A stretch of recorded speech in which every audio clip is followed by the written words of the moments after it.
All right, ladies and gentlemen, welcome to London Football TV Live. I guess we're heading into week 4, gentlemen. You know, obviously, we did this kind of on a whim last week as the version 1 of London Football TV Live, and the reception I know I got was getting text messages, instant messages, like people really enjoyed this. So thanks for being a part of it. We brought in the coach, Ron Ferwerda, as well, too, who has coached half the city of London in football at one time or another, and certainly just want to kind of go over everything with him as well, too. So let's dive into it. Obviously, we're going to talk about last week's games, our predictions, what's going on this week, our prediction for this week as well, too. And then we're here at a Beefeaters practice as well, too, which is a great opportunity for high school kids that maybe are going into a college setting but want to keep playing football. The CJFL in general is a good option for that. So we're going to hear from him. I know we've got, I think, Coach Schneider said there's some previous Banting players and CCH players and guys here. So we may bring them in and get their feedback on some of the games, too, guys. So let's start. Oh, 100%. And flip your mics up there, guys. And we should be good to go there. So, again, Joe Harris, Dylan Sherville, Everett Hamner, and the coach, Ron Ferwerda. I'm Adam Melrose here with London Football TV. So let's get right into the Week 3 matchups. When it comes down to it, I think, we'll see the predictions. I know that some of us got stuff like spot on here, and then a few of them were a little sideways. So, College Ave. Nice big W over Clark Road, 24-7. I think we had that score last week when we were talking because that one happened in the morning, right? The Montcalm game, 7 for Montcalm and 27 for Strathroy. So SDCI pulling a beauty out. Then we go to the Thursday big boy, South versus Banting, 21-35 on that one. I know that I'm remembering everybody's picks as we're going through these ones, right? So certainly Laurier being upset by Medway 10-7 here, fellas. And let's go into, Glendale, a big loss to St. Joe's. We already talked about St. Joe's being a bit of a powerhouse. Saunders with the 28-7 over Lucas. We'll talk about that one in a minute, too. And then East Elgin and Ingersoll, a 32-19 final on that one. Let's talk about the Friday games. Just a slight correction there, Adam. Lucas beating Saunders. Check, yeah. I can't have you going into the over that one. So, Friday games, certainly MTS falling to SAB, 40-7, and CCH with the big W on Friday night over STA, and we get Parkside and Oak Ridge in a 16-7 final. So, let's just bring them up right now. And you kind of review last week's picks here, gentlemen. So in that South 35-21 final, I know I was the one odd man out. Coach Denning came over to me. I was at that game. I was streaming it, and he did thank me for the faith. But you guys definitely take that one for sure. In the next matchup, Laurier Medway. You know what? It was kind of we all three of us kind of went heavy Laurier. Coach Everett with the Medway pick, and 2 for 2 at this point, right? And yeah, absolutely. And let's bring you up just a bit there, guys. All right. Let's go to the next game. The St. Joe's Glendale game, all of us St. Joe's. I think that one was pretty much a given. No disrespect to Glendale. They're just climbing the ladder right now. So in the Saunders-Lucas game, the correction, yes. A big 28-7 win for Lucas. A powerhouse of a game. Obviously, Shervs, you were up in the press box with me for that one, watching the game. I think, Joe, you were on the sidelines watching as well, too. You know what? It became a very physical game against Saunders for sure there, too. And despite the score, the game was actually much closer than the score indicates, that's for sure. Yeah. Both sides fight, and obviously, sometimes cooler heads prevail, and when you get backed up into some, field position problems, you're bound to give up a couple extra scores. Yeah, absolutely. And let's rewind for 2 seconds here, too, back to the South Banting game. And there's a good chance to sort of recap on these games here, guys. I've got a couple of clips. We'll show one real quick here where we've got Coven Stahoviak, which one of the first scoring play for Banting in this game was a fumbled catch by Chase Smith. Stahoviak just comes in, scoop and score. The whole sideline erupts, and this was just like the beginning of just the muscle that Banting was putting into this game.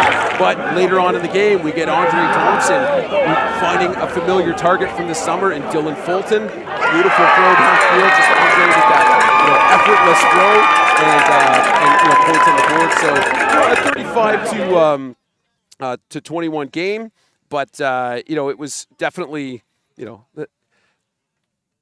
I thought that South still played well, but Banting is 100% the powerhouse here.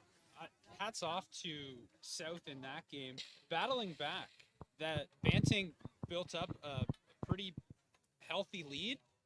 South, the quality of that team and the program that's built at South, they battled back and made that game a game. Absolutely. At one point, I think it was a 4-score lead for Banting, I believe, Yes. if I'm correct there. So for South to bring it back in there to be a 2-touchdown difference at the end of the game just goes to show that South does have some resiliency there. Has some things that they can build on. Yeah, definitely. And let's flip over to as well, back to the Saunders-Lucas. You know what? It was, Lucas coming out strong, powerhouse all the way along. And we got a great clip from Pershots, which we'll show at this time as well, too. And I'll throw that up. No distractions today, guys. You focus on what you're doing. That next play. And just you focus on your job. Just let it play. And that next series. And you bet on yourself. You know why? From the boys at Lucas. And let's bring back up the predictions here, guys, so we could keep ripping through. Ingersoll at East Elgin. Now, I think this was a 50-50 here, boys. And East Elgin pulling out a respectable win, 32-19 here. So we didn't have a lot of information on the game, obviously, but the boys doing a really good job there too. So MTS versus SAB, another 50-50 guess on the predictions here too. And this is definitely, I think it goes without saying, this is not MTS's year. They're doing their best and, trying to put something together. But you know what? SAB had some weapons when I was at the Lucas game watching them there, a few of their other games too. And I know that the SAB game was a real special game for them too. They were honoring number 65. Any feedback on that game? I know some of us were there, some of us weren't, but Yeah, so for SAB, they have the quarterback in place, right? And when you look at a matchup like this, could actually come down to a quarterback battle or what team just runs the ball better, executes better on offense. And I think that that's what we saw from SAB there. They have Sweeney running the show there at the QB1 spot. Was great for us in the summer. So not surprised. I'm surprised at how big the result was. Obviously, I picked MTS just because from word of hearing how great that team could potentially be, but just not living up to that potential yet. Yeah. Absolutely. Everett, you've got notes here, sir. What do you got to say? Well, that was a game you talked about, the emotional tribute to the former player who passed away. Family of the player was there, and that seems like it was the buyout game during the day for them, almost a game that was a bigger than football game. The emotion was riding high. It wasn't just necessarily for the player to your left and right on the team, right? It's for your former teammate and whatnot. So the Bulldogs really got that dog in them in that game and got their first win of the season. Yeah, absolutely. Joe, something to... It's tough when you have an emotional game, and the fact SAB got up for that, that's great to see. MTS and SAB used to be the same area too, right? Yep. So I hope that develops into a nice rivalry moving forward. Absolutely. And we do have a really good clip that was put together by another content creator here in town, so we'll check that out real quick as well.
So, obviously, real powerful clip. That was B&M Film, another great content provider here in the city of London. Again, if you're watching the stream right now and you're making great content, just send it to me on London Football TV on Instagram, or we can connect however you want. I really want to highlight a clip from every single game. And we go to all these games, and if we're here right now and there was a game going, there'd be 19 cameras around here. So if you have pictures, ideally video is great for this application, but be sure to send that along. If you're also watching the stream right now, I said there's pretty good numbers, so feel free to jump in the chat. You just need to subscribe to the channel. It's free, and then you can jump in and let us know as we go through any of these picks if you agree or disagree, or any of your thoughts on the game. So let's keep going on our predictions last week.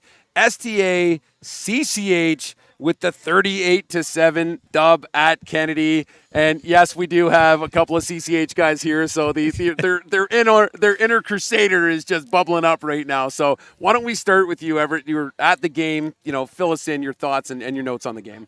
Great game, great atmosphere. That was the alumni night, Friday night lights, Kennedy Field. We were teeing it up the day before. Just a great atmosphere. The community came out, a lot of the students, the alumni from CCH, but as well also a lot of STA fans and friends and family. Just makes for a great atmosphere, great rivalry game. And yeah, the Crusaders, they played the way that they've played, strong and tough like they have all season, and got the win. Love it. Shervs, did you make the game? Yeah, I did make the game, actually. And so the first quarter was actually a lot closer than the score would indicate. STA had a great drive going, just an unfortunate, I believe it was an interception. And then again, an unfortunate fumble, obviously leads to some points going the other way. It's really tough to take over CCH in a night game on a Friday. So obviously something I wish that they had when we were back and playing, but glad that they have it now. The support of the alumni, it's just different. It's very unique, the community that we have at CCH. So something that all schools should definitely strive towards.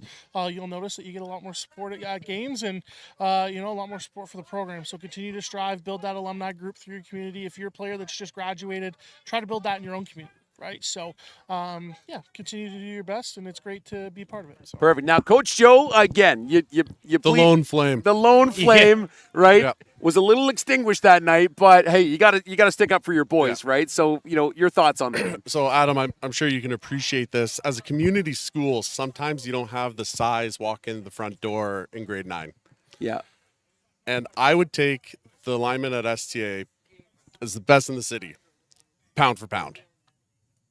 The only problem is they're 60, 80 pounds lighter than everyone else. Right. That's tough. So right off the bat, the fact that they were able to drive and do a lot of stuff well was nice to see. Now, it wasn't an interception. The first series, it was a punt over the punter's head. So CCH started on the 15-yard line. I'm like, oh, God, this is going to be a long game. Hopefully I get to go home early. But then they didn't score. Then STA drove down again, threw an interception on the 1-yard line. And again, didn't score on that attempt. But it very easily could have been 7-6.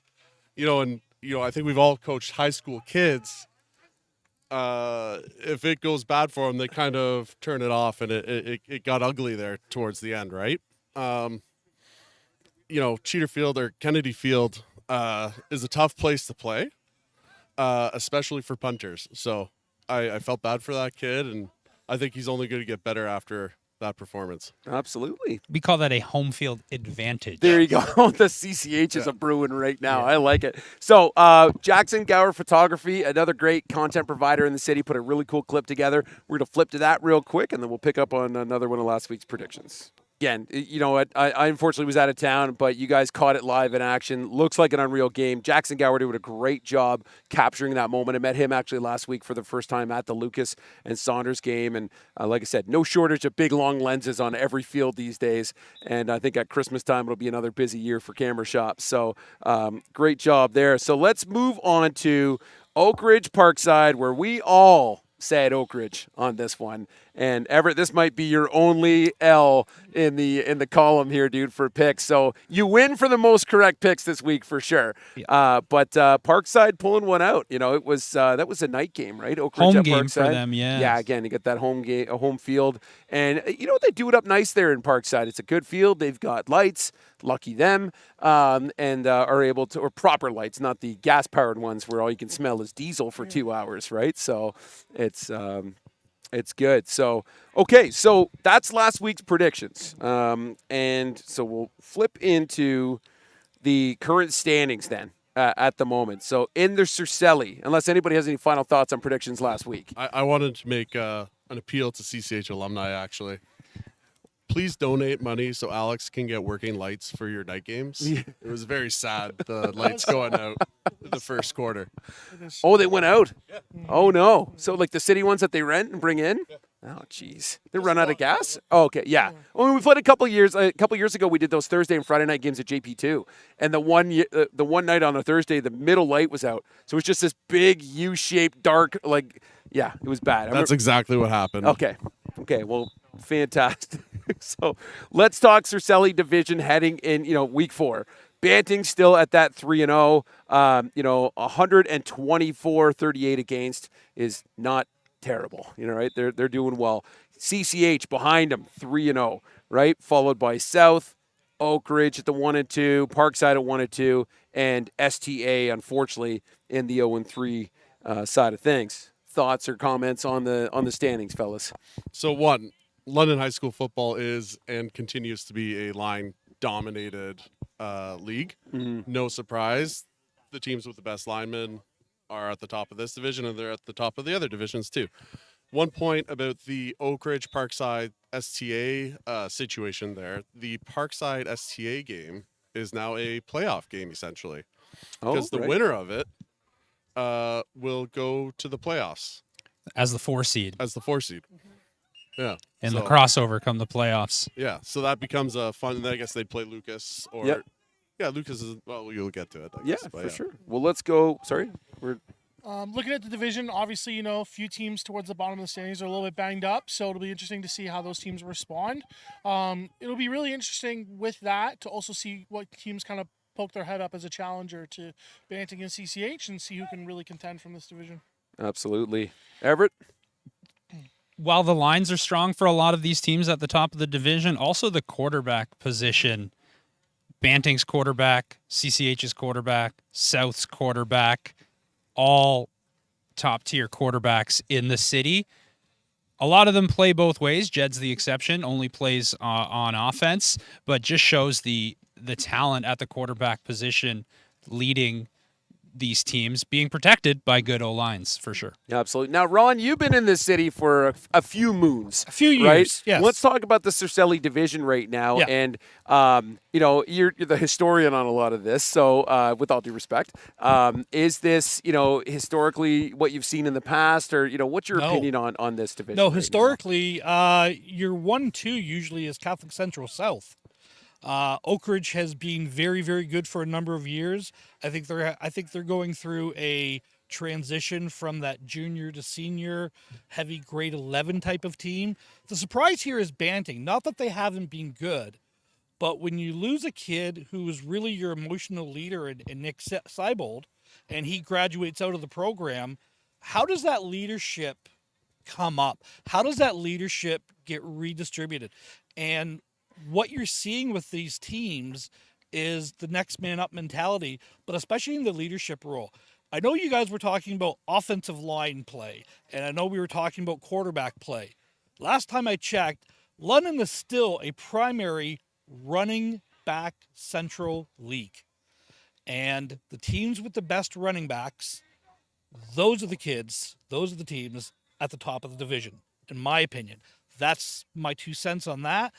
I'm surprised to see STA down a little bit. I know for years it was Catholic Central and STA kind of being the 1-2 in the Catholic division when there was a Catholic division as opposed to a public division. I'm looking forward to see them come back up, though. Parkside's always been that, be careful what you ask for because you just might get us when you don't want. Big Blue Wrecking Crew is very loud and proud in St. Thomas, and if they get in, they're going to be someone to watch. And to just add on to the coach's point there with running backs, it's also the running game in general. Because if you look at how Banting's structured, right, kind of everything flows through Jack McKay as the running back, a tremendous athlete, and also their primary running option. They do have a talented running back in Francis that's back there that played in the summer, but that offense flows through Jackson McKay and how far he can run with them. Yeah, absolutely. They don't call him Big Play McKay for no reason, Exactly. right? So I get it. Well, let's flip to the Darnell here, led by the 3-0 Medway team at this moment, followed by AB Lucas 2-0-1, Laurier 1-1-1, Saunders 1-2, Sab 1-2, and MTS pulling up the rear at 0-3. So Everett, looks like you maybe want to start this one. Just going to say, Medway, big physical team. You see that in the point differential, 70-21. They can put up the points, and they can also not have you put up the points. So big, strong team up there. They're going to be a tough matchup down the stretch and into that first round of the playoffs. Lucas, up there, they have that tie, but just Medway off to a strong start for sure. Yeah, absolutely. Sherbo? And if you look at the schedule so far, I believe that Medway's played Mother Teresa, St. Andre Bessette, and Laurier. So if we look and see who they have yet to come, a strong Saunders team with a very strong offensive line, Yep. a strong AB Lucas team that's strong seemingly all across the board now with how well they were able to move the ball and pass the ball against Saunders this past week. So it will come as a challenge. The biggest challenge to the rest of these teams in the division, though, how are you going to stop Weston Gower? Right. He is an absolute menace on the defensive end.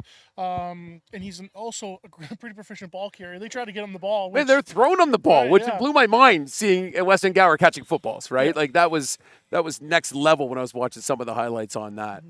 The 4-5 seeds in this division here, Saunders at 4, Sab at 5, both identical records. I think those are two teams that they're better than their records indicate, and two teams that maybe haven't hit that stride that they have. So again, Coach was saying about if Parkside sneaks in, whichever one of those, Saunders or St. Andre sneaks in, they're going to get that crossover game against either CCH or Banting, it's looking like, as of right now. So that could be another one where careful what you wish for. Yeah, and we're going to get into this with the predictions for this week as well, too. But I think you kind of nailed it with Medway. It was Sab first week, then MTS, and those were, big differential games. Then they play Laurier, and it's a 10-7 affair, right? Laurier scored early in the game, then Medway gets a field goal, and then, Medway scores, I think, late in the third, and really close. But if you watch the game,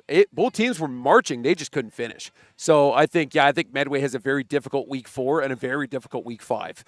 So it'll be interesting to see how that all that plays out. Coach Joe? Yeah, Medway won the junior championship last year, right?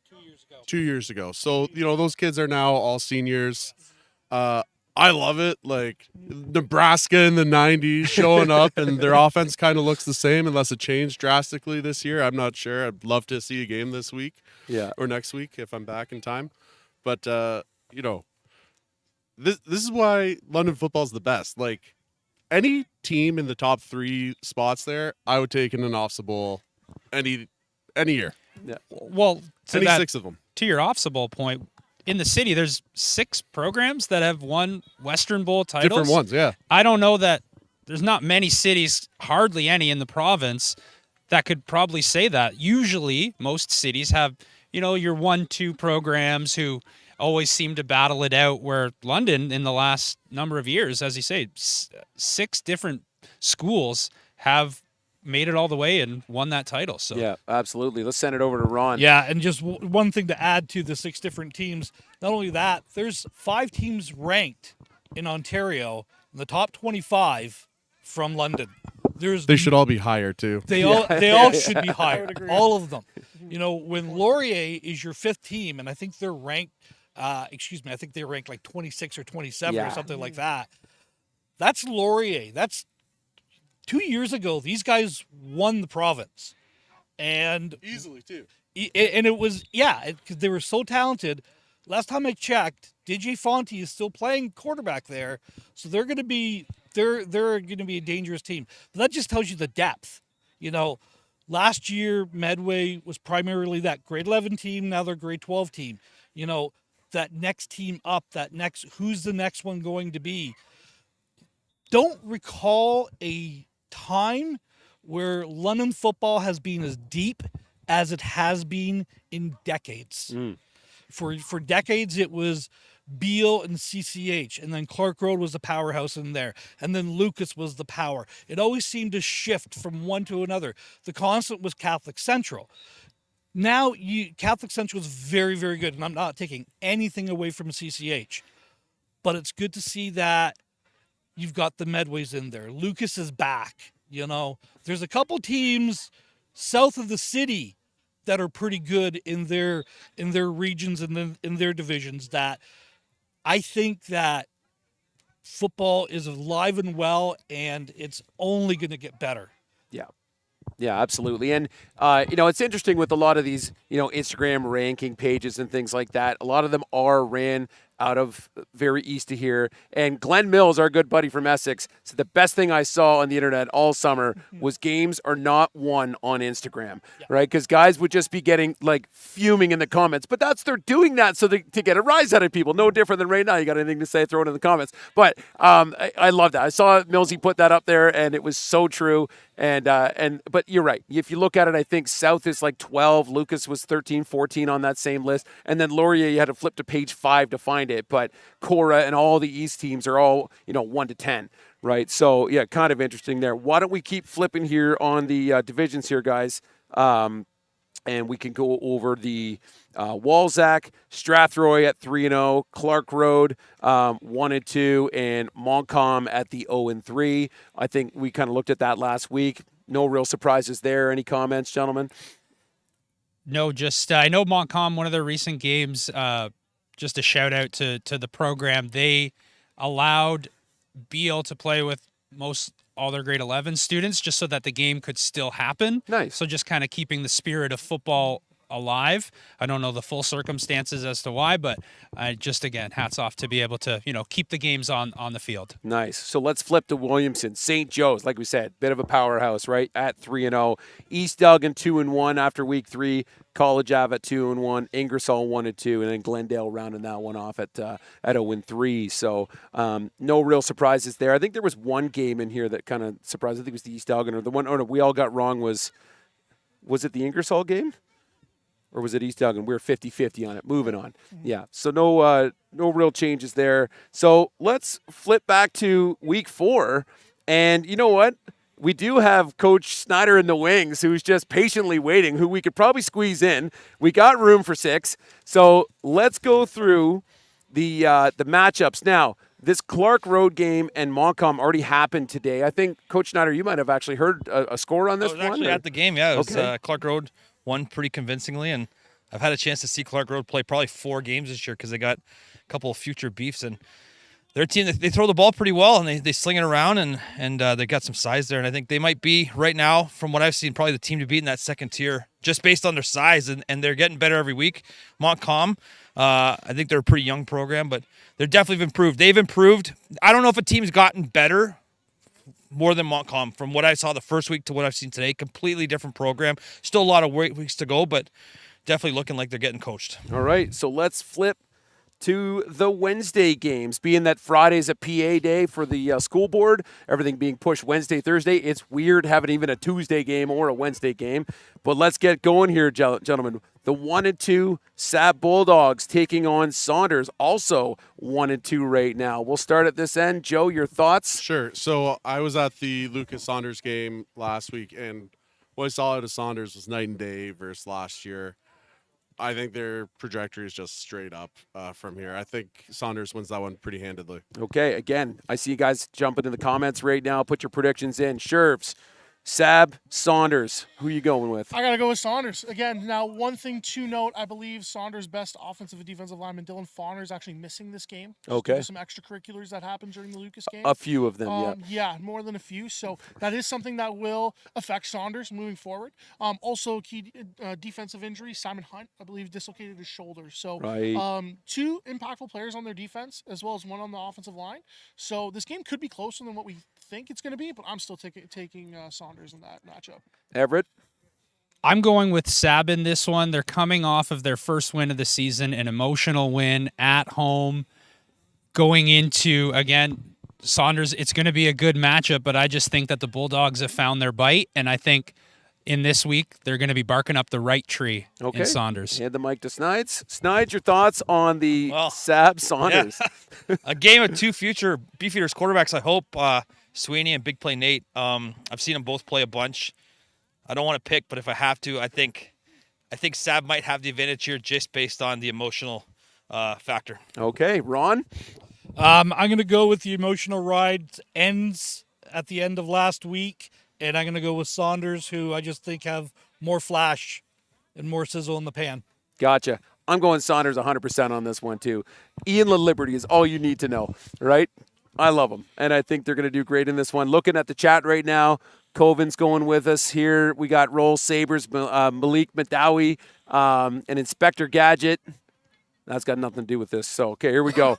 MTS 0-3 at Wilfrid Laurier 1-1-1. Let's start back at this end this time. Ron. Like I said, DJ Fonte's still the quarterback for the Rams. I think they're a young team that is getting better. They had a lot of young players. They've got some really dynamic playmakers. I'm going Rams all day on this one. Okay. Snides? Yeah, I feel like Laurier's kind of gone all in with Fonte saying, like, we're just going to be a Big 12 team and throw the ball. And if you get in a shootout with Laurier throwing the ball, you're going to have a tough day. So I say Laurier, although Mother Teresa's got hopefully a bunch of guys that'll be playing for us next year. So Laurier, but Mother Teresa plays great, and a bunch of guys become beefs. Beautiful. I'm going to the clipboard here on this one. MTS defense, they're giving up an average of 43 points a game over their first three, and they're only scoring a little more than one touchdown. So for me, the stats don't lie. I don't think this game is going to be overly close. I'm picking Laurier with the Rams set to take charge. All right.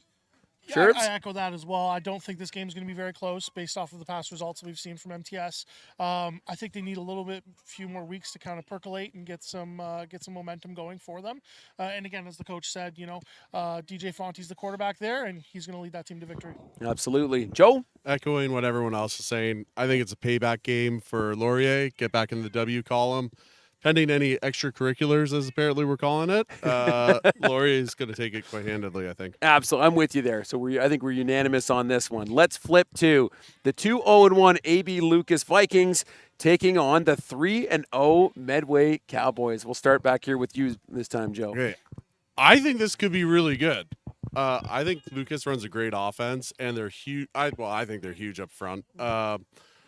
And they have a great passing game. Medway, if they're doing what they were doing, they're a ground and pound, like a traditional Big 12, not the fun current Big 12. But hey, if it works, it works. So I still got to take it to Lucas, although I hate Lucas. Personal feelings aside, I think the Vikings take that. Okay, Vikings for Joe. Sherville. I think this game comes down to very, very simple matchup. If you can contain Weston Gower as an offensive line for Lucas, then Lucas has a pretty, not easy day, but it makes, their life a heck of a lot easier. Yeah. If they can't, I see Medway squeaking out another one. So I am going to take Lucas here just because I think the firepower is just going to be too much for Medway's defense to handle. But I think it's only going to be like maybe a, 6-7 point game at most. Yeah. Okay. See, I agree. I kind of see this as almost a pick'em game.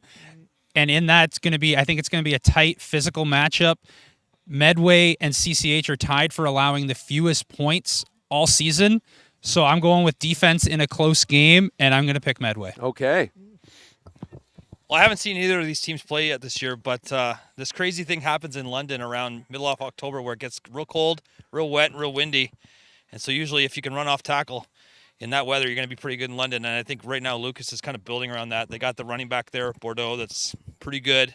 And they've had a tradition of pounding the ball for a long time. I think Medway's up and coming, but I feel like this is probably the kind of a game that Lucas wins off tackle. Okay, Ron? We're talking about Big 12, old Big 8 football. Yes. Okay, Yes. old Yes. Big 8 football. The Nebraska Cornhuskers, Tom Osborne, that inverted I that they ran so well, that was an option, was a beautiful thing.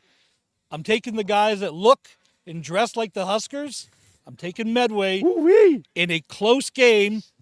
And for the first time on this broadcast, because kickers are people too. Okay, here we By go. a field goal. By a field. Medway by a field goal. Okay. And I'd be remiss to kind of not shout out Sigurdsson, the running back from Lucas, had himself one heck of a game versus Saunders. Yeah. I think they also keep up that momentum, as Coach Snyder mentioned. Yeah, definitely. Well, I got to go Vikes on this one. What's up? Yeah, super.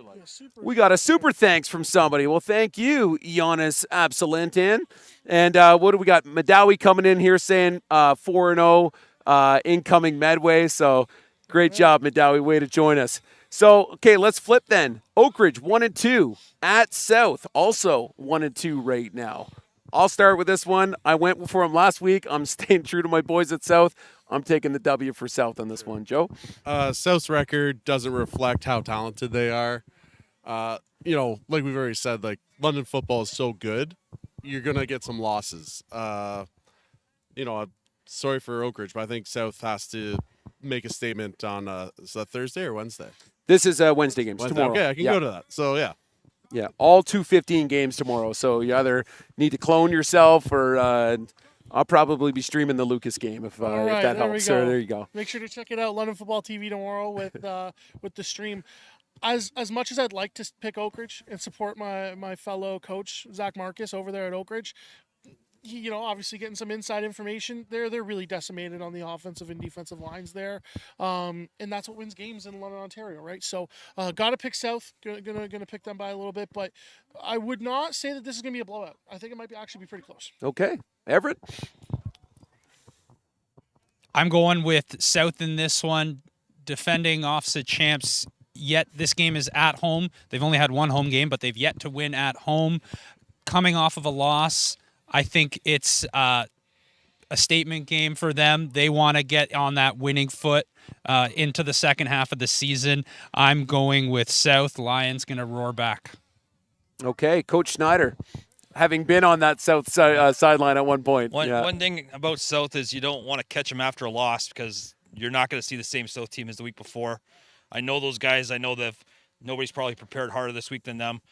They have one or two guys in city that I feel like could change the game. Them and Andre and McKay are the two guys in city that they can show up and he can say, like, you know what, today I'm winning this game, and they have a realistic chance to have it. I think you're going to see Andre Thompson put South on his back and roll the Oak Ridge Oaks. Unfortunately, I like Oak Ridge, but I don't think this game's close. Okay, Ron? There's a couple of Oak Ridge coaches behind us here, with the Beefeaters. They're going to be in for a long afternoon. I'm going South, and just a history lesson. Played football with Coach Stenning in the city of London, at high school at Clark Road. So going with my old teammate at South. Nice. I got to roll. Hey, just Okay. because we didn't pick your guys doesn't mean we don't want you to become Beefeaters, guys. Okay. So send me a DM. Thanks for having me, guys. Good luck, everybody on the field. Thanks. All right. Good luck. Thanks, Coach. Thanks, Coach Snyder. Bye.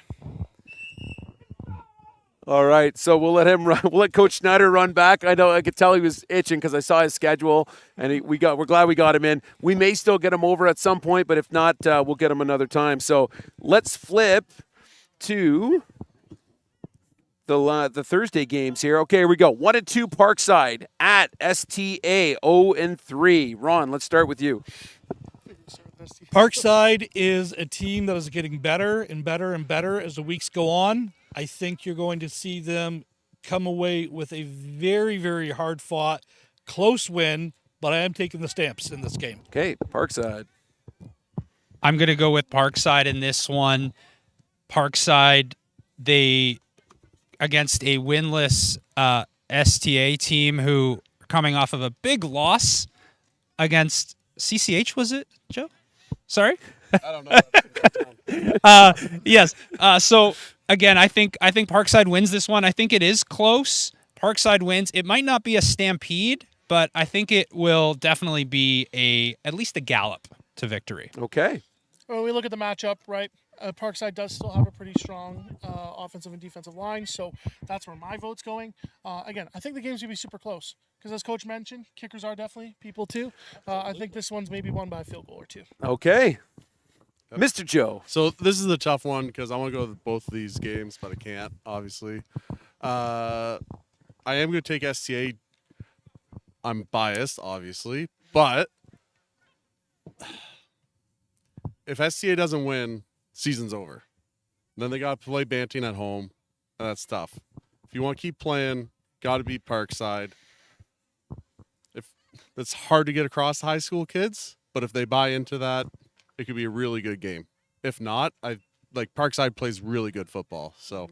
Yeah, well, I'm kind of stuck on this one too because I was trying to just do a bit of research on this. There's not a lot of great content online for Parkside, and we didn't have any scout film on the Lucas page. But there's some great stuff online making STA look fantastic on Instagram right now. So you know what? I think it's one of those. You're 0-3. There's always a chance, and I'm gonna go STA this week over Parkside. So let's move on. CCH 3-0. Sir Frederick Banting 3-0. 2:15 on Thursday. I will do my best to stream this. I've already had a bunch of people calling me. And let's start here, Joe. Sure. Game of the week, game of the month, game of the year in terms of high school football for the province, in my opinion.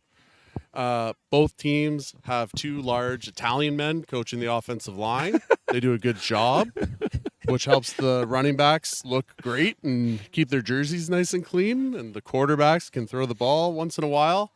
I don't think either team has shown anything from their playbook. I think I've counted Banting playing, 3 plays, and CCH is maybe 4 or 5 that they busted out against South. But otherwise, I think it'll be this is a true battle. It's going to be great high school football in Canada. But I'm going to take Banting. I think McKay is such a talent. He's a difference maker on the field. Okay, Mr. Sherville.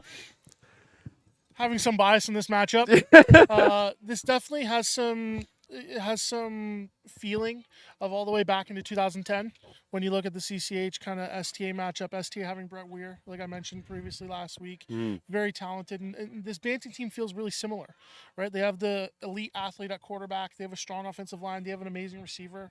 Banting has Emmett Charles, I believe. He's really talented. So I think if you can kind of clamp down on Jackson McKay and not let him break free, which I think the CCH defense does an amazing job of stuffing the run game. I think this game ends up being a field goal CCH's way. Sorry, I got to interrupt. Like STA being a community school, I grew up 2 blocks away from Brett Weir. Love the guy. He was never going to go to the Olympics. Jack McKay is. Jack McKay is okay. Yeah. All right. Yeah. Okay. I know there's more to that thought. Yes. Okay. So CCH, obviously. Yes. Okay. Everett. I'm going with CCH in this one. Again, help coach the junior team. But I think that CCH, they've been running the ball between the tackles very well so far this season. Coach Caranci, you talked about, has the offensive line doing well. Running backs, Keyshawn, he's doing so well. Offensive line guys like Liam Davis, Jordan Silver on the Crusader offensive line. So you'd think if a team is running really well between the tackles, stack the box.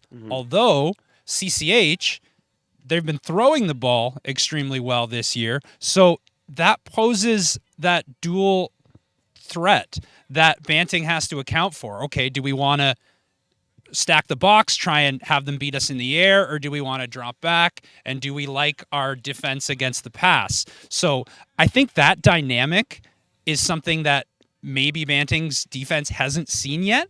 But Banting's defense and offense is very, very strong. I think it's going to be a really good matchup. I think it's going to be a close game. In a close game, Coach loves talking about kickers.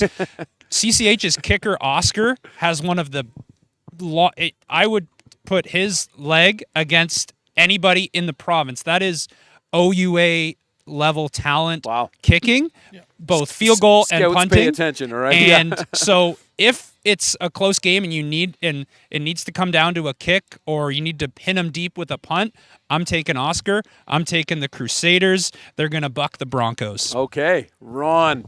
So everyone's talking about Big Play McKay and how the Broncos went into or had played South last week and kind of pulled an upset. And all the stuff is positive with the Broncos. But if you kind of paid attention to my earlier pick, I was going back to my nostalgia of, the Big 8 and the Nebraska Cornhuskers and that Big Red and the black shirts that they like to wear in Nebraska. If anyone really knows me, I'm a Penn State fan. Here it comes. The best uniforms in football, next to Michigan, are the Penn State Nittany Lions. They look an awful lot like the boys in white and blue. I like Troupish. I like Keyshawn. I like the offensive and defensive lines. I like CCH. In a close game, but I'll take the Crusaders. Okay. Well, I'm the last one on this, and a guy's name who we haven't mentioned. Thanks for bringing up Keyshawn Manning, because that guy could run all over the field. But you got to look on the other side of the ball. There's a dog over there named Trey, and if Trey can lay a licking on you, that guy's. I've seen that kid take more kids out of football games very cleanly. He just hits harder than I've ever seen anybody hit in my life since he's been 7 years old. So I worry about some of these guys at Banting. If the dog can get to you, it's not going to be great. So I think the defense just as important as guys like Manning and Trooper. So that's my long-winded way of saying CCH takes the W on this one. So let's move on. St. Joe's 3-0 versus Strathroy, also 3-0 right now. Let's start with Ron. So I've seen that Strathroy team play. They're very big. They're very physical. I know a lot about St. Joe's. You know, my son went to St. Joe's back in the day. I know a couple of the players at St. Joe's. Apervong is a great ball player, great receiver. Know the coaches. I know how important it is for these guys. I'm going to take the Rams over the Saints in a sneaky heavyweight matchup that the game's going to be a lot better than I think a lot of people realize it's going to be. Okay. Go Rams. Go Rams. Everett? The last game our pick was the game of the week in the city, but I think if we're going outside of the city, this has to be the game of the week. This is battle of the undefeateds, battle of the division leaders, battle of the offenses. Both teams putting up on average more than 30 points per game. So I see this as also being a close game, and it's almost which defense makes one more play than the other defense. So I'm going to go with the Rams in this one, but I think this is going to be a good game. Okay. Rams for 2. Yeah, and then to echo that point, again, game of the week outside of London, right? Two incredibly talented programs that are on the more upswing with their players, have a little bit more veteran presence in the locker rooms, I believe. I'm going to go a little bit against the grain here and say that, those county boys are going to come in to the city of St. Thomas, or sorry, they're going to defend their own turf against the best that St. Thomas has to offer. I'm taking Strathroy in this one. Okay. Yeah, I know Strathroy's grown a lot recently, so it's not like tractor day or anything out in Strathroy, but I think St. Thomas they have a great culture down there. I like what they do. I take the Rams all day. Just for the record, they still do have Tractor Love Day that. at St. Joe's. Oh, They do still have Tractor Awesome, Days awesome. at St. Joe's. Just saying. Yeah, you know what? Strathroy is the only team I've ever coached against that did the quickie kick on second down. And for reasons just like that, because you never know what you're going to get from that team, I'm going Strathroy because I think they just throw random stuff at you. When I coached against them, their coach was all over the field. He was in the huddle half the time. It was nuts. And I think there's enough just insanity going on that I think that, we're at home. It's a battle. And, yeah, I'm going to take Strathroy on that one all day. So let's move on. Glendale 0-3, Ingersoll 1-2. Let's start back here with Joe. It's Ingersoll, I think. Glendale's obviously struggled this year. Again, it's not as big of a premier matchup as the last one, but I think it matters for those guys, right? Getting late in the season, got to do something. Yeah, absolutely. Shervs? I would agree. I think Ingersoll takes this one. Glendale's just not where they need to be yet to be able to compete against the higher tier teams in those divisions. Do I think they're there next year? Probably. I think they're one of those teams that grows over the course of year to year. I just think Ingersoll's just a touch better. Okay. Everett? Glendale winless, Ingersoll 1-2. Ingersoll's coming off of a loss. Ingersoll has a better points for against margin, again, having not seen either of them play. So for that factor, the better win point differential, and they're at home. Going to go with the home team in that game. Okay, Ron. Yeah, this is kind of for those of us like in the city, we don't realize how big some of these county rivalries are. This is the Ohio State Penn State game. This is their Texas Oklahoma. This is their Red River rivalry game between Glendale and Ingersoll. Tillsonburg and Ingersoll, we talk about it on many broadcasts, how London and Windsor don't like each other. Yeah. Tillsonburg and Ingersoll, they don't really like each other. That being said, the boys with the big plant by the 401, I think they're going to get the W. I'm taking Ingersoll. Right on. Now, and it's interesting you said Glendale just aren't where they need to be. I coached against them here at Citywide in the junior jamboree, and I tell you, their junior team looked fantastic. So it could be, they're building it up, and that team, if they keep that same core they had here right on this field when I played against them, I think you see Glendale do good things in the next year. But yeah, it's based purely on stats right now. I'm going to go Ingersoll on this one. So the last game to talk about is East Elgin 2-1 versus College Ave, also 2-1 right now. So let's flip back to Ron. Now, this is a Thursday night. This is our lone night game of the weekend that we have there. I am going to make it out there. I know the coaches at a couple of these places, been around one or two of them. I know Coach Ryan. College Ave is a great environment. The city of Woodstock comes out to support it. And I will take the College Avenue team over the East Elgin team, even though my friends in Elmer are going to say, no, go with the Eagles. I'm afraid not. Not today. Both teams have 2-1 records. East Elgin comes in on a 2-game winning streak. Cass they won their last game. Battle for second place in the division there. Playoff positioning implications with this one. East Elgin, their offense has put up more points, but Cass has been in more tight games. So I'm going to take Cass in a tight game. I think in the duel for second place, the Knights of College Ave are going to get the win. That and my dad went to College Ave. Okay, all right, and all right. played football there. Yeah. Yeah. When you look at these two teams, right, you got to look at, especially the county games, who has the game breaker, right? Who has the kids that just have the speed that is the best on the field. And when you look at this matchup, it's Javon Roberts, right? Yep. Absolute speedster, offensive sprinter. You got to look at that. Also on the defensive side of the ball, Tyken Zaire, game changer on the defensive side of the ball. Looks like a 3-tech from the shoulders down, but plays like a middle linebacker with 6 inches between his ears. So with that being said, East Elgin is a very strong team. All those county teams know how to run the ball. So if they get an advantage early and are able to keep College Ave's offense off the field, I think this game's really close, but I'm going to also pick College Ave to win this game. All right, Joe? Yeah, nothing new. I did want to go East Elgin, but that game being at night, like Coach Ron said, I think that makes a difference for high school kids. Their brains are this big, right? When I went to high school and everything else, we never had this is the best. we never had lights on the field. Not that lights weren't invented, because they were. But I went to high Glad school you made a few that joke, years not ago. us, Ron. But we didn't have facilities like this. So for a lot of these kids, getting that night game, it's such a thrill. East Elgin has lights on their field. They play a lot of night games. I don't think the environment's going to be scaring them. It's more the road trip and going to College Ave. If this was in Elmer, I'd probably go with the Eagles. But because it's in Woodstock, that's why I'm going with Cass. Just to make it clear, it's not that I don't think East Elgin could play at night. It's more that Cass is going to be up to play at home at night. Should be a good game. Maybe I'll join you there. Yeah, I mean, I'm right away going to, take College Ave for Javon and Tyken for sure. Tyken being I think they MVP'd him at the championship this summer too, and just a great kid.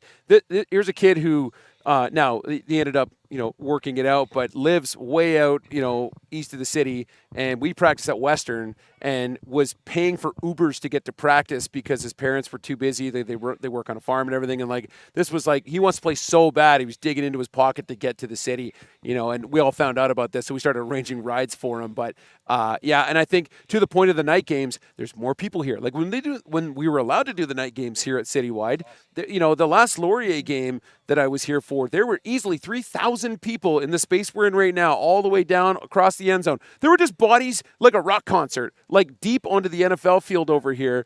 And, we took pictures to send to the city, maybe you could give us more than a few small, bleachers to sit in. But anyways, when you look Build it and they will come. Yeah, exactly. And what I find interesting, too, is even look at the high school games depending on when lunches are, for the 11 o'clock games and things like that. All of a sudden, there's like, about 1,000 kids or, a couple hundred kids out there watching the game. The kids play better. They're reacting to it. They want to obviously they want to do well in front of their friends. So, which is unfortunate that, obviously we can't do a buyout for every single home game, but it would certainly be nice. Or if we go back to the 3 o'clock, 5 o'clock games like we did once upon a time, where you could get out of school and then stay and watch 4 hours of football. Right, I love what the City of Guelph does. Friday Night Lights. It's sponsored by McDonald's. They do it. It's in the Griff Zone, and they do a junior and a senior game every Friday night. I know those guys well. They sell it out, like 2,500 tickets every single Friday night. Goes to like charity. All this because these are things we should be doing as a city here in London. So I'm going to get off my soapbox now, but there is such good football in the city. We just talked about some amazing games that are going to happen in the next couple of days. So. That pretty much wraps our predictions for this week. So any final thoughts, guys, before we head into the Wednesday, Thursday games? If you're getting off your soapbox, I'll gladly get onto mine. Yep. Because the City of London loves its football, and I definitely agree that we need to support it more. And when you look at it from a parent perspective, right? Like how many parents have that much time or have the opportunity to leave their job, go see their kid play, and then go back, right? Mm-hmm. It's just not feasible, and right. And as a parent, I got 2 little kids at home. That's something that I want to be able to do, right? So having those games, at 3 and 5, or even 4, or even like 4 and 6, mm-hmm. right, would be a huge difference. I know busing is an issue across the city, so it could be something where we have to work that out, but. There's more than enough venues in London right now as it sits for us to be able to host multiple night games, right? Yeah. Whether it's, here at Citywide, whenever that, comes back to life, and, John Paul II has its own field that has lights. We have other fields in the city that have lights as well. There's more than enough opportunity for us to be able to have night games here that can support any number of charities or programs or things like that, where a lot of good can come from this. We just need to make sure that the city makes it happen. Right? Well, I've even said, with the, our relationship with Western University, who's to say at every home game after the Western game there couldn't be a high school game, right? And you keep your concessions open. You already have thousands of people there anyways. Even if 10% of the people who went to the Western game stay, I think you can make a real event out of that, right? So either way, maybe one day we'll get there with it. But it looks like you've got a comment on that too. Not on that, but just on the week matchups. How many times when we're going through the picks did we say big playoff implications with this one? This shows to the strength of football in the city, how even though we're deep into the regular season, there's still lots of jockeying that can take place. So if you're whatever fan of you are, make sure you get out and support these games, because this is when football, it's starting to get a little colder. So we're all wearing sweatshirts now. This is when it's really football season. Ron, you look like you had a comment as well. Yeah, just a couple points. Number one, the reason I didn't join you guys last week is I wanted to give you a full week's head start before I overtake you in your picks. So appreciate you guys having me here. As for the if you build it, they will come, I'm going to go back about 4 or 5 years ago when the city championships were played here at Citywide, and it was snowing, and it was cold. I know because I was standing right here. I couldn't sit down anymore because my feet were frozen. We had people bringing us soup and heaters just to keep the equipment going and everything else. There was thousands of people then. The city, I get the insurance implications. I get all that stuff. But at some point, you've got to say the community spirit, the growth of the game, everything else. You just put new turf down here this year. You got to play more than 8 to 10 games. Yeah. You have to. Yeah. Definitely. That's my thought. Cool. Coach Joe, anything? Good. Great. Well, listen, ladies and gentlemen, again, we showed some great content from different content providers here in the city. If you're in the video and camera world, please send me your content. And then we had some really cool picks here, too. We had some great feedback on the Instagram page today. So feel free to go get involved on those polls. We'll be posting those results when I get home later today. And for Coach Ron, Coach Everett, Coach Dylan, and Coach Joe, I'm Coach Adam Melrose with London Football TV. And we'll see you all next week for Week 5 for the Week 4 wrap-up.